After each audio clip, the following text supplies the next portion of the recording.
പ്രതിപക്ഷ നേതാവ് V D Satheesan പറഞ്ഞത് ഈ സമരത്തെ പൊളിക്കാൻ അട്ടിമറിക്കാൻ ഞങ്ങൾ കൂട്ടുനിൽക്കില്ലെന്നാണ്. ഇവിടെ എന്ത് നിയമ ലംഘനമാണ് ഇവർ നടത്തിയിരിക്കുന്നത്? എന്ത് നിയമ ലംഘനമാണ് നടത്തിയിരിക്കുന്നത്? കേരളത്തിൽ അവരുടെ ന്യായമായ ആവശ്യം ഉന്നയിച്ചുകൊണ്ട് കുറെ ആശാവർക്കർമാർ വന്ന് സമരം ചെയ്യുമ്പോൾ അത് നിയമലംഘനമാണ്, അത് എന്തോ നിയമവിരുദ്ധതയാണ്.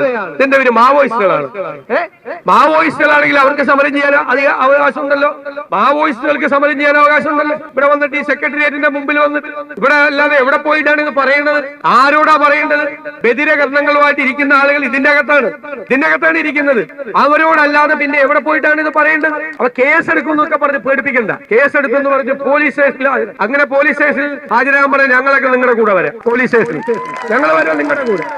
പ്രതിപക്ഷത്തിന്റെ പിന്തുണ സമരക്കാർക്കുണ്ട്. തൊഴിലാളി വർഗ പാർട്ടിയായ സ്ത്രീകളെ മുമ്പിൽ നിർത്തിക്കൊണ്ട് അവകാശങ്ങൾ പിടിച്ചു വാങ്ങി അധികാരത്തിലെത്തിയ CPM പിണറായി വിജയന്റെ ഭരണത്തിന് കീഴിൽ തൊഴിലാളികളോട്, അതും സ്ത്രീ തൊഴിലാളികളോട് ഇത്രമാത്രം വിരോധം എന്തേ എന്ന് മാത്രമാണ് സാധാരണ മനുഷ്യർക്ക് മനസ്സിലാവാത്തത്. അവർ ചോദിക്കുന്നത് ജീവിക്കാനുള്ള ശമ്പളമാണ്, റിട്ടയർമെന്റ് ആനുകൂല്യങ്ങളാണ്. ആരോഗ്യമന്ത്രി വീണ ജോർജിനെ പോലുള്ളവർ പച്ചക്കള്ളം പറഞ്ഞ് സമരം ഇല്ലാതാക്കാൻ ശ്രമിക്കുന്നു. വീണ ജോർജ് പറഞ്ഞത് രാജ്യത്ത് ഏറ്റവും കൂടുതൽ റെമ്യൂണറേഷൻ ഈ ആശാവർക്കർമാർക്ക് കൊടുക്കുന്നത് കേരളത്തിലാണെന്നാണ്. അത് പച്ചക്കള്ളമാണ്. കർണാടകയിലും ആന്ധ്രയിലും ബംഗാളിലുമൊക്കെ ഇതിനേക്കാൾ കൂടുതൽ പ്രതിഫലമുണ്ട് എന്ന് മാത്രമല്ല, അവർക്കൊക്കെ റിട്ടയർമെന്റ് ആനുകൂല്യം 5-10 ലക്ഷം രൂപ കൊടുക്കുന്നുണ്ട്. ഇവിടെ അതൊന്നുമില്ല. പച്ചക്കള്ളം പറഞ്ഞ് സ്ത്രീവിരുദ്ധ പ്രസ്താവന ഇറക്കി CPM ഈ സമരത്തെ പൊളിക്കാൻ ശ്രമിച്ചാൽ അസ്തമിക്കുന്നതല്ല ഈ സമരം എന്ന് തിരിച്ചറിയുക. ഈ സമരത്തിൽ നിന്ന് പിന്മാറി ജോലിക്ക് കയറിയില്ലെങ്കിൽ എല്ലാവരും പിരിച്ചുവിടും എന്നാണ് സർക്കാരിന്റെ മറ്റൊരു ഭീഷണി.